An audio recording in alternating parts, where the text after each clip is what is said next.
Once trust is broken, it can be rebuilt, but never into the same shape it was before. I'm Kim Bohr, CEO of SparkEffect and host of Courage to Advance. And those are the words of my guest today, Jon Bui. He's an attorney, a mediator, and founder of the Negotiated Apology Project.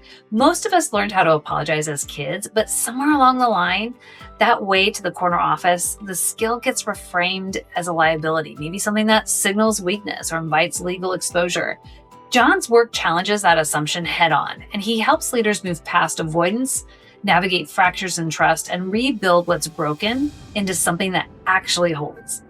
In a cultural moment where outrage moves faster than understanding, what Jon teaches has never been more relevant.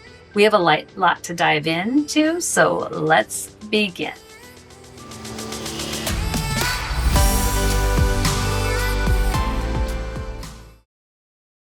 Hi, Kim. Thank you for having me.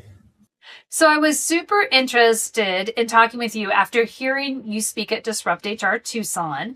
And I think the work you're doing is really critical in building trust and alignment inside organizations. And as you know, we published a report on the state of organizational trust that proved trust can be measured like any other KPI. It also made really clear the differences between low and high trust organizations. So let's talk about your approach to teaching organizations how to build and maintain trust. And I want to start with the fact that you went to law school, you spent time as a legal recruiter, and now you're known as the apology expert. What was the moment or pattern that pulled you toward apology as the work you wanted to do? What really drew me to apologies in the first place was I saw that there was a really big gap in the conflict resolution industry, which basically you might just call it the law industry, because there are very few experts in the industry other than lawyers. Lawyers have a very specific set of tools to get a specific kind of outcome, right? So you're kind of using the force, I think is important to emphasize, force of law to create a certain outcome that's usually monetary focused. And I saw that there were a lot of problems that could be resolved earlier, where the focus is not necessarily monetary. It should be more focused on the humanistic, the relationship outcome. And so that's kind of where I saw a really big gap in the industry. And that's how I kind of got into what I'm doing today. So I think that gap is something, we see in the work we do from the leadership development and executive coaching work. And I think that what you're doing is absolutely important and really trying to close it. So when you tell people that you teach apology for a living, what's the most common reaction you get? And has that reaction changed in the last few years? The most common reaction is, can you help me with my wife? That actually happens a lot, quite a bit actually. Usually the reaction I get is people saying like, oh, we really need that. And they could be saying like, we as in like my organization, our society really needs that. And honestly, that is a sentiment that is, while people kind of say it reflexively, it is true. A society at large, we are so, kind of conflict avoided. And you kind of see that in your professional relationships, since we spend so much time at work, the kind of habits we build in the professional relationship where we're already supposed to be our best selves. It lacks there, that ability to confront accountability. So of course, it's going to kind of trickle out to the rest of your life, and society at large. So most leaders are coached to treat apology as a legal risk. And I don't mean coach like in the sense of what we're doing, but I think a lot of people think, there's more to it than just clearing the air. And so what did you start seeing that this conventional view was missing at the time? The conventional view is missing, like I said, the human element, right? Yeah. Just something innate within us that resolves the feeling of, I've been hurt and I want to see justice or revenge done to somebody else. And on the other side, like I've hurt someone and I feel really bad and I don't know how to make things better. And maybe they do something, maybe they don't do something about it. But usually when harm occurs between parties, whether it's like a small harm, big harm, few parties, many parties, there is going to be huge maelstrom of emotions. And that affects people in like their everything, right? Even as a work dispute, you take it home. And over a long running period of time, if you just keep kind of running into these emotional lows or these emotional storms, it affects everything from your self-worth, your self-esteem, your ability to move up at work, your ability to finish projects, be productive, so on and so forth. So how often are you finding that people don't even realize they've done something to harm somebody else? You know, that just is, there's a bit of truly just maybe whether it's lack of self-awareness or just completely misunderstanding the situation. How often are you finding it's that versus more directly ill intent? It's pretty common, I'd say. It's more common than not. Of the many things I teach people to focus on, one of the things that I really got to hammer home to folks sometimes is the ability to use empathy in your fact finding, to use it in your information gathering, and to use it in your reasoning, right? Apologies. Let me take one step back. A lot of people are kind of turned off from apologies and those kind of conversations because they just kind of fear the high emotional aspect of it. It's not necessarily a high emotional conversation. It could be if you kind of let things get out of control. But you need to rein it in with reason and logic and structure the conversation in such a way that, yes, emotions are a big factor in them, but it is not going to be the only or overwhelming factor. Now, that being said, I think it's important to teach folks to use empathy as a fact finding tool to structure that conversation. People don't think that they've done anything wrong to others or they fail to see it, or maybe there's a lack of wherewithal because we are always stuck in our own heads, right? We Mm-hmm. see the world through our own lenses. We see the world through our experiences, the way the world's treated us in the past, the patterns that we have developed and recognized over years, decades of living. And very rarely are we going to take ourselves out of that bias lens and put ourselves in someone else's shoes. Now, this is where it creates an information disconnect because you can't analyze how you affected someone with your actions from your own point of view. You're biased by your own lived actions, experiences, et cetera, et cetera. What harms people is very unique to them. Usually, the example I use is if you call someone a racial epithet and they're not part of that racial group, it's not going to hurt them the same way it will hurt someone who is part of that group, right? Different lived experiences result in different impacts of the same actions being done onto people. So when you feel like you haven't hurt anyone or you're not aware, there's some growth, some training that might be needed you can't just walk around the world like with the arms as a wrecking ball and Yeah. just be intentionally blinded to the effects on other people. The golden rule is do unto others what you want done unto yourself, right? And the very minimum that most people want is just kind of be seen and acknowledged, Mhm. especially during times of conflict.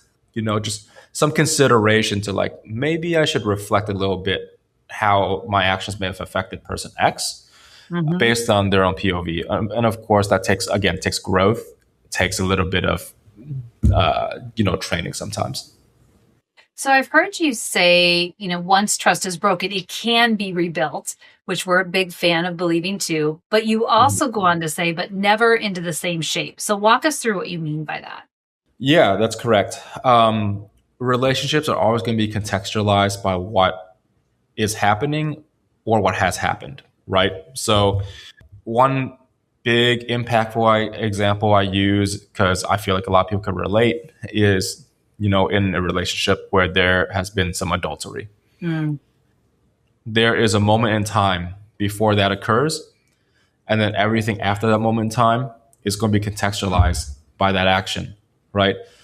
Before it happens, you might be in a good, healthy, loving relationship. There might be a lot of trust there, but it has never been marred by that level of betrayal.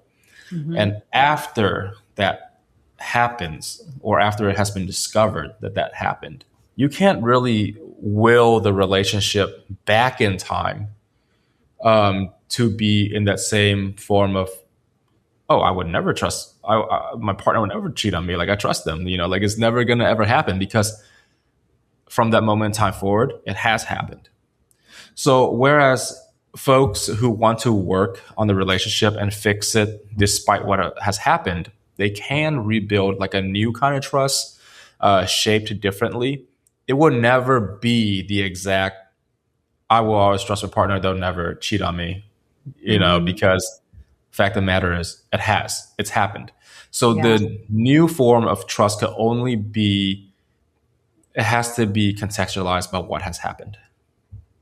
That makes a lot of sense. So you describe a moment of realization that your clients have to go through when they realize that they can't get things back to the way they were. What does that conversation actually sound like when you're taking them through this process?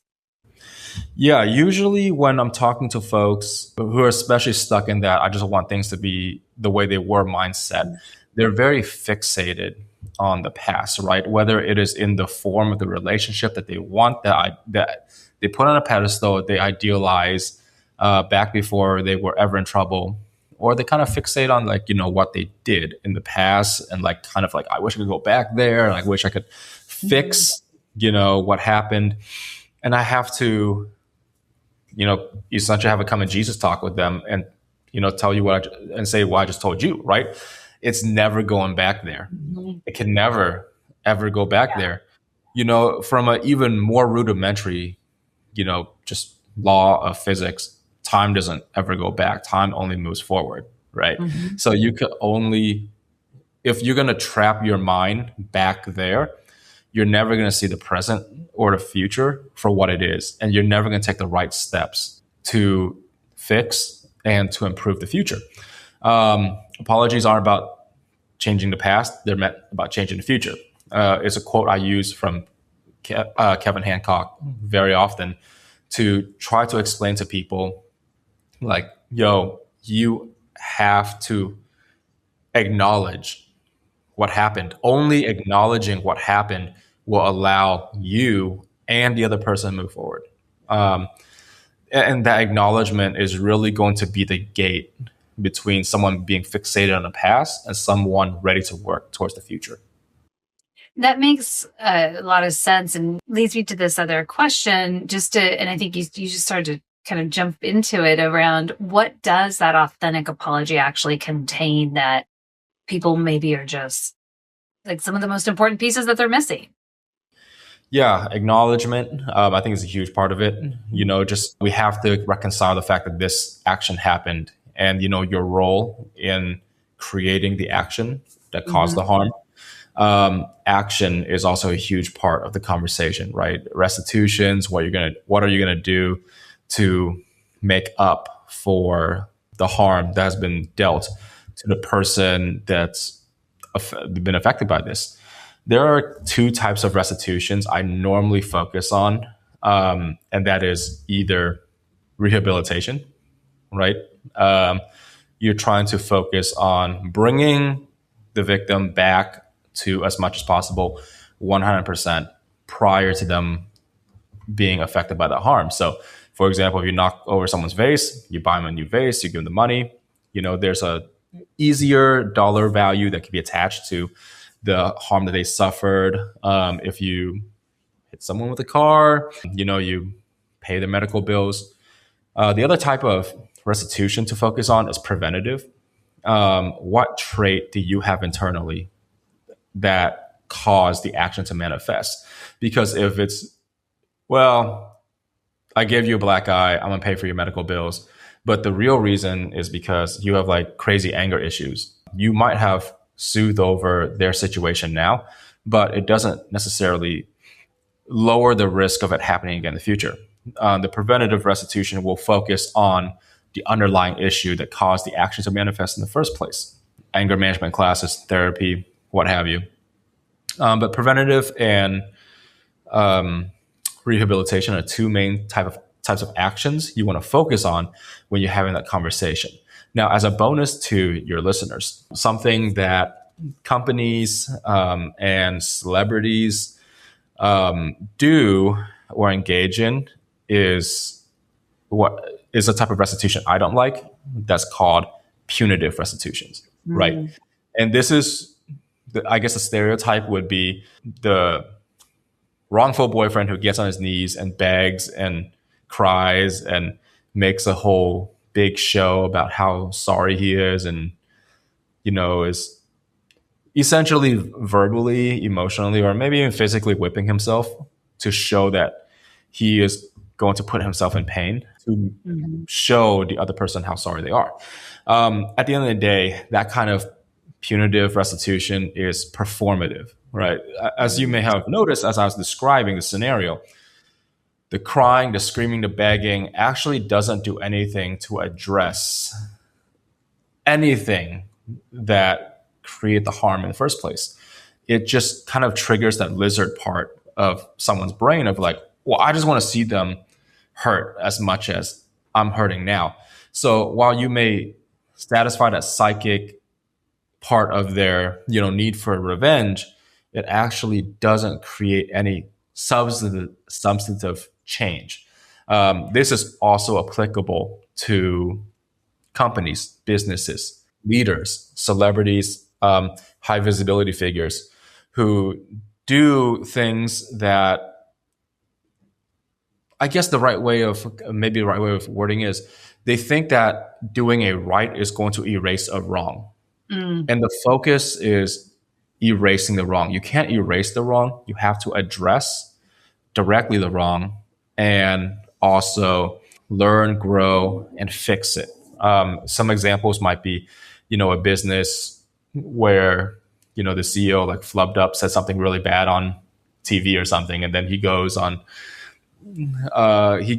like some other show and he's like, I'm going to donate $1 million to charity, right? It's like, cool, that's great. But that's you trying to distract. It's you trying to redirect us, We need you to substantively focus on the harm that you created.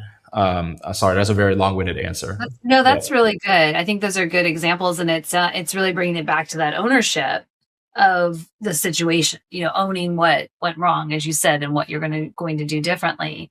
So one of the things that I found really compelling when I listened to you speak at Disrupt was some of the numbers you put behind the risk of this work, right? So what do organizations pay, in terms of the talent, reputation, even money, when they really screw this up? And what does it look like when they get it right? Yeah. So for anyone who's listening, who might be a organizational leader or maybe they're in HR, I want you to consider the totality of what I'm about to describe, right? Well, first of all, what is true in a personal relationship is generally true in a professional one. People want to be respected. People want to be heard and seen, especially when there is conflict or when things go wrong, right? Transparency is very important. Acknowledgement is very important. People also have the freedom to leave organizations that they feel is a dead end for them. 1 in 5 Americans leave a workplace because of the culture, because it's toxic, because they feel like they're not welcome there. So that's 20% of all Americans. So if you have like a 100-person workforce, potentially 20 people could be leaving at any given, within over like a period of years, through burnout, through just not wanting to be there anymore, as a direct consequence of the type of actions and malice and toxicity that permeates that management either allows or like overlooks. The average cost to replace an employee is usually about 1.5 times their annual salary. So if someone makes about $60,000 a year, you're to fully, post a job, use resources to go recruit people, interview, train them up. Someone in a $60,000 role could end up costing you about $90,000 just to have that person replaced. Now, in really bad organizations where it becomes a revolving door of talent. Just think about how much money goes into the recruitment cycle, into the training cycle over and Hmm. over again, just because management does not want to doesn't not want to clamp down on the bad pools that is causing people to like kind of like bleed out and just like leave. Yeah. It's a really high number. On the flip side of that, you have to consider, the brain trust that's being drained from your organization. When people leave organizations, it's usually going to be the best of the best who know that they have the ability to replicate their successes elsewhere, but maybe in an environment that's going to be better for them, that's more conducive to them. If you have a bad work culture, a low trust work culture, you're going to lose your best people first. And with that, you're going to have diminished productivity as you're recruiting, as you're trying to train people up. And there's also no guarantee that the people you bring in will become as good as your very best, obviously.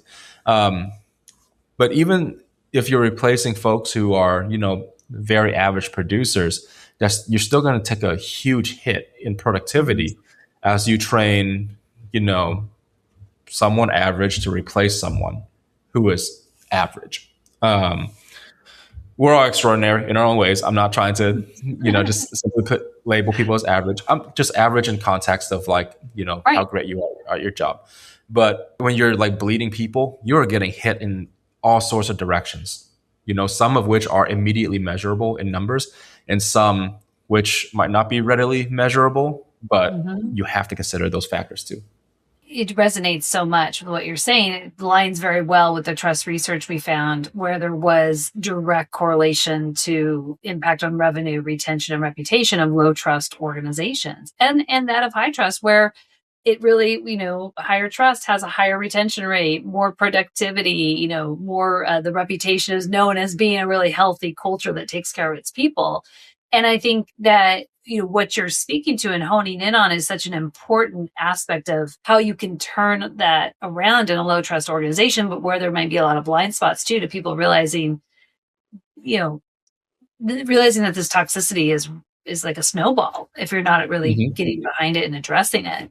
So you do a lot of workshops as a primary way of really bringing this concept forward to people. Very proactive, not reactive. What's the case for treating apology as a leadership skill that we really train rather than this crisis tool that gets deployed in the worst times? Yeah, I think you mentioned it, right? Productivity is always better than being reactive, right? I always kind of discuss the skill set like this. It's better to permeate your organization with people who are comfortable having these tough conversations when the stakes are at their lowest.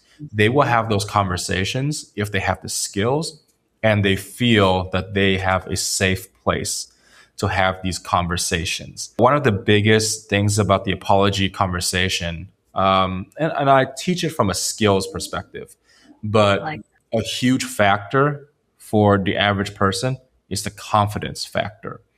People mm, fail to even start a conversation, to start an apology for one of three reasons, as I found out through survey, which is they don't know where to start. They don't have mhm. the confidence in themselves to go through the conversation, or they're scared of the outcome.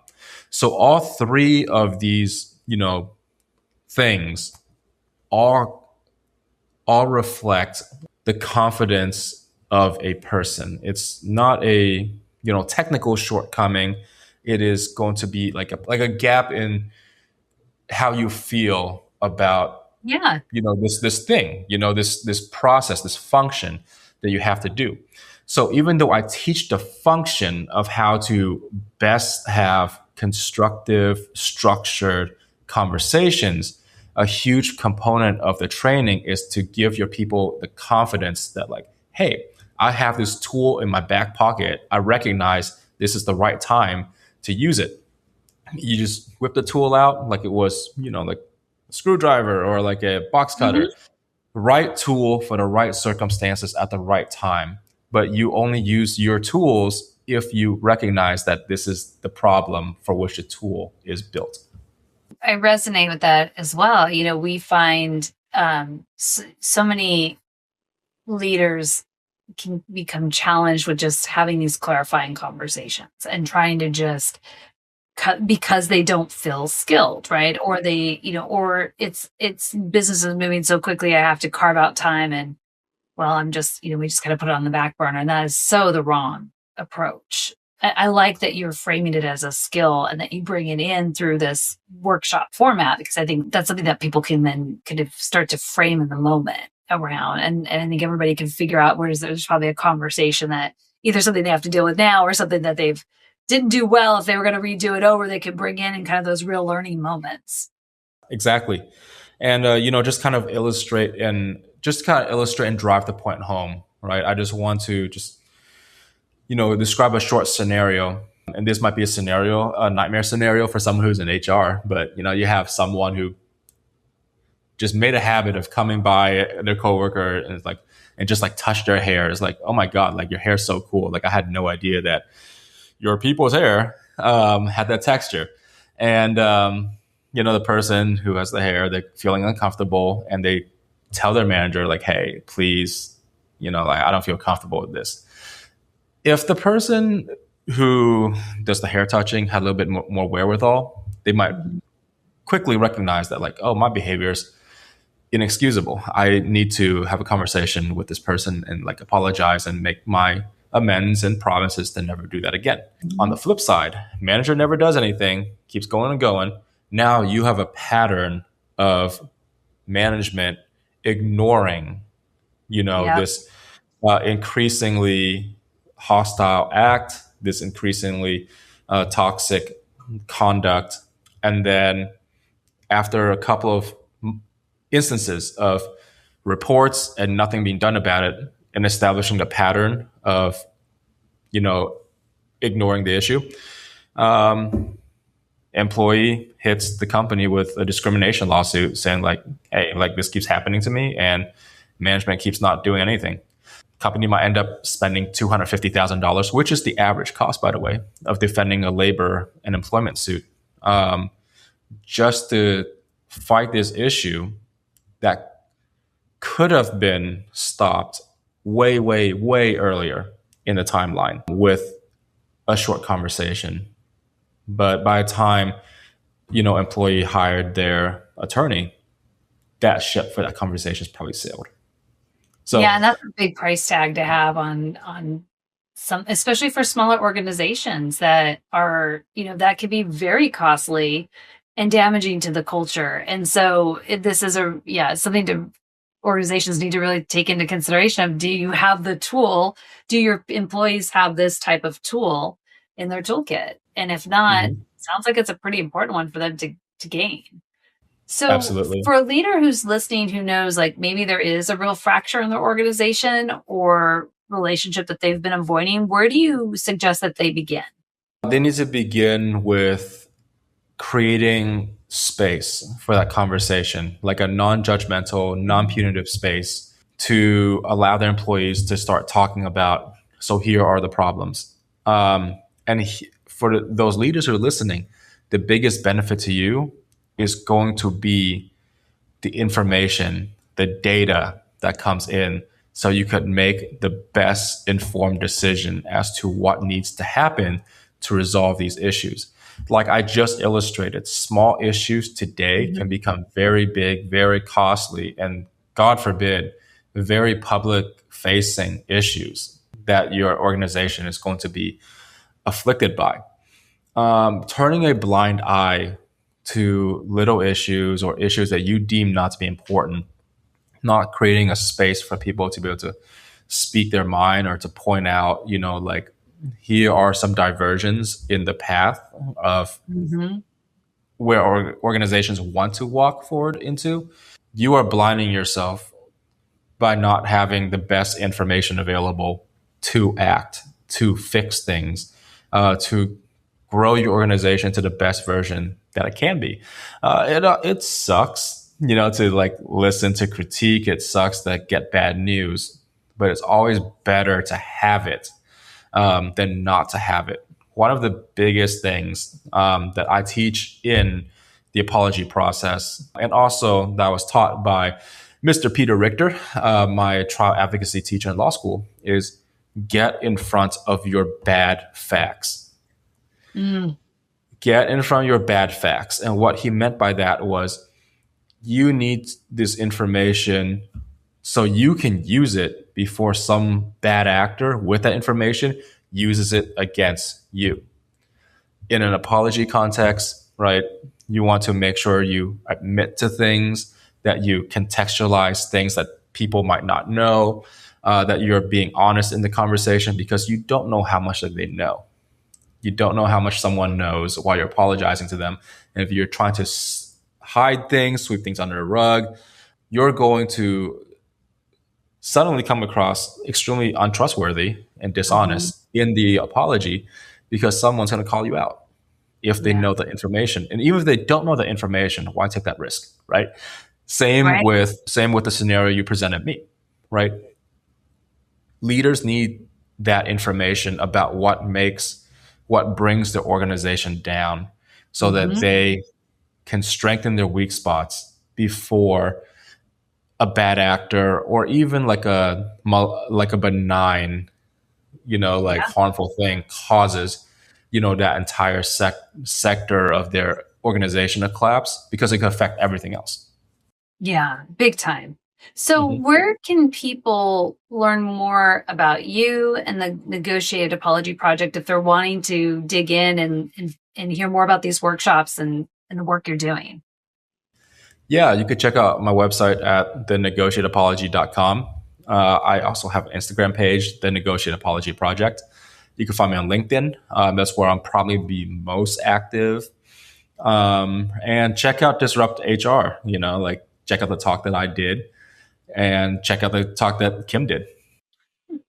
We'll put those talks and links in the show notes. And Jon, thank you so much for the conversation today. I think it's been really very needed, given what we're facing in so much of our society right now. We are having a hard time finding ways to get along. And so I think what you're bringing forward is really necessary. So thank you for spending the time with us today. Of course, the pleasure is all mine. For our listeners, we have resources relevant to our conversation today that you can access by visiting couragetoadvancepodcast.com. And please remember to like and follow our podcast on your favorite platform so more leaders can benefit from these conversations. Thank you for tuning in to this episode of Courage to Advance, where transformative leadership isn't about having all the answers. It's about having the courage to find them.